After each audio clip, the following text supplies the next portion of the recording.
So let's jump into our topic here.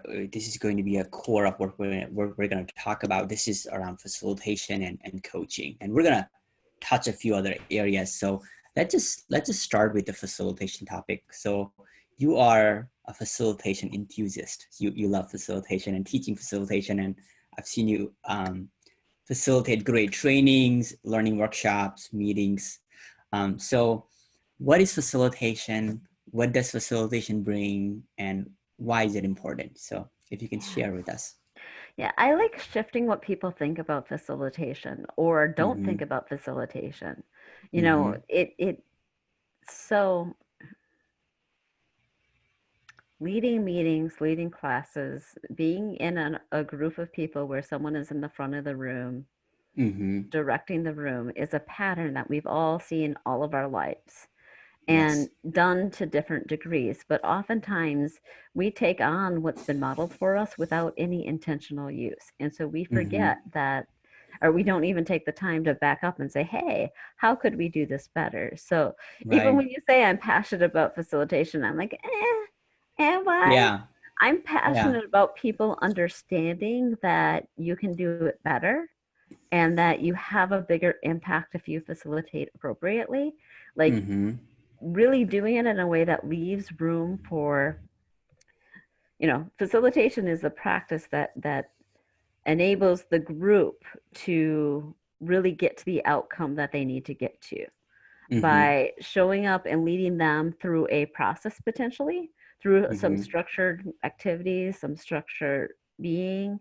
It's being Mm-hmm. planful and being ready for that. Not necessarily, not you. Actually, you kind of have to leave your expertise at the door. If you are an expert, it Mm-hmm. sometimes gets in the way. So, like leaving that aside a little bit and really leading the room in the flow and process of it in order to Mm-hmm. get to a certain outcome. Mm-hmm. Yeah. Yeah, definitely. And you said some really powerful stuff. And one of the things that I want to talk about is you talked about modeling, like what has been modeled for us, where we come from, which is like traditional school or like a workshop where we've seen one person come in and like deliver their amazing knowledge, or we've seen a lot of like actually training or teaching, right? Yeah. Um, and even when scrum masters think about it, like it's about imparting scrum knowledge and enlightening the team. So a lot of the audience are come from that background, right? And I came from that background, and I've had multiple conversations with you about that. So um, Yeah. Yeah, it's interesting because what you're bringing up for me, it might be a little bit of a tangent, but the difference between the word facilitation and the word facilitator. And uh-huh. I spent about 5 years in a data warehousing group, and Yeah. those people can spend those people. Data warehousing experts have a lot of focus on words, and I like to say that I don't think that way, but sometimes words matter. And Yeah. being an agile facilitator, like thinking of that more in the broader terms and thinking of it differently, that's probably somewhere I get more passionate about. Mm-hmm. And within that, one of the skills I need is facilitation. Right. And in that, I might have lost your question a little bit, but like, one of the big things that jumped to my mind is how important both things are. Right. Yeah. So I mean, let's just kind of go into like agile team facilitation. I introduced the word Scrum Master, but you're more passionate about talking about agile team facilitation, and Or an you can agile explain. facilitator. I'll go back and forth. One, because people are pretty comfortable with the Scrum Master term, but I like agile facilitator, or a lot of times within clients I'll use agile coach because they call that center, even that first level, an agile coach is, Mm-hmm. but an agile team facilitator, because Scrum is only one of the many good ways of doing agile, and Right. so it really is interchangeable. So in this conversation, we'll use Yeah. both terms, but I think Scrum Master assumes that we're going to use Scrum, and we want to make sure that we're flexible and agile, Mm-hmm. using agility and knowing that there's a lot more out there than just Scrum. Yeah. So let's kind of dig in deep into the mindset of a agile team facilitator.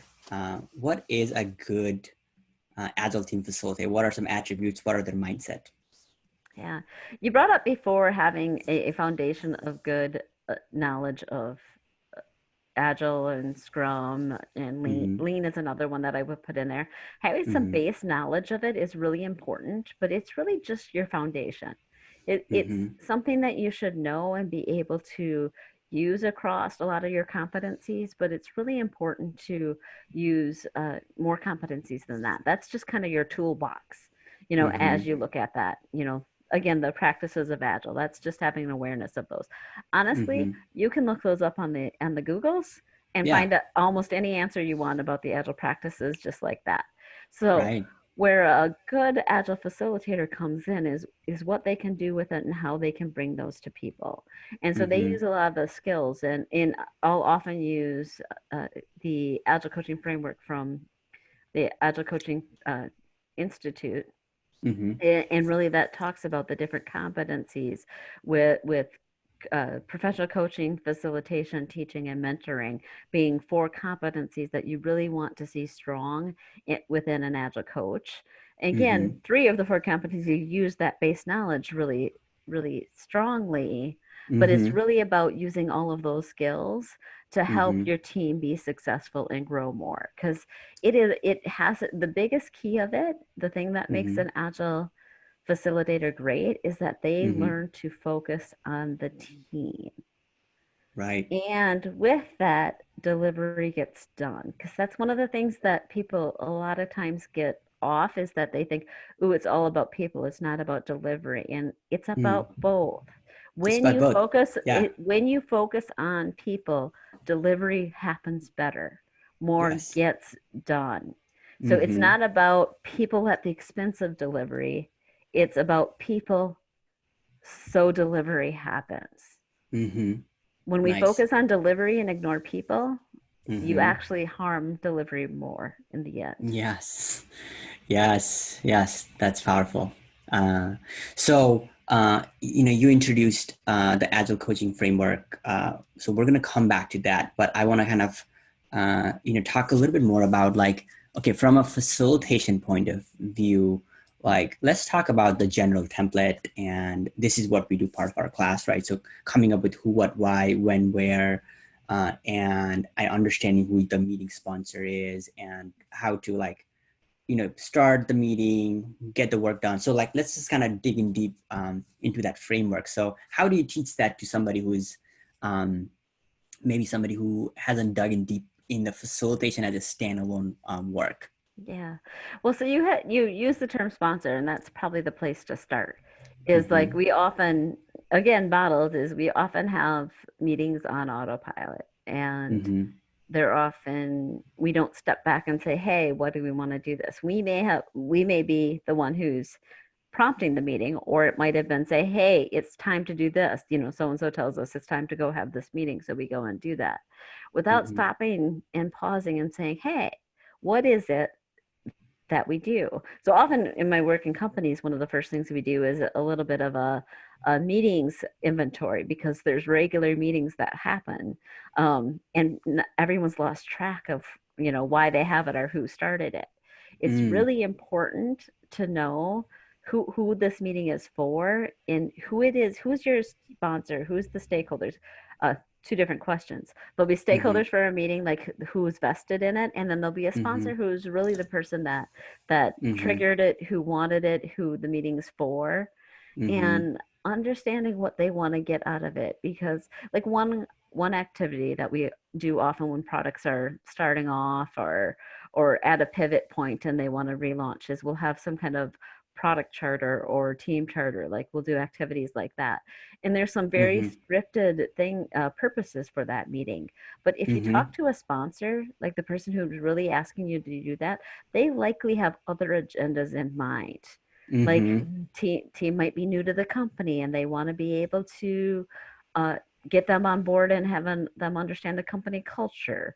The Mm-hmm. team's been at the company for 20 years and they resist change. Mm-hmm. They don't want this change at all. We need to get them on board. There can be Mm-hmm. all sorts of hidden agendas. So one of the Mm. key things is to really step back and say, who is this meeting for? Why are we meeting? Mm-hmm. And what does the sponsor really want to get out of that? Because there's the clear Mm-hmm. purpose that we're doing, in the Mm-hmm. example that I gave, we're going to Mm-hmm. kick off a product and rally a team behind a product so they have a clear vision of where they're going to go. Very Mm-hmm. clean purpose. But then there's Yep. the sub purposes that you might want to know too, and Mm-hmm. which is, let's use the example of we want to get this resistant team a little bit more on board. So understanding those, so like meeting with your sponsor, like that's one of the very first things that you want to do. So Mm-hmm. like when you talk about the frame, it's kind of the what do you do before the meeting? What are you Mm-hmm. doing in the meeting? And what do you do after the meeting? It's just kind of thinking of those three categories. And one of the very first things you do is step back Mm-hmm. and talk to that sponsor. Please like and subscribe if you enjoyed this video. We'll be sure to come back with more exciting videos on Agile topics.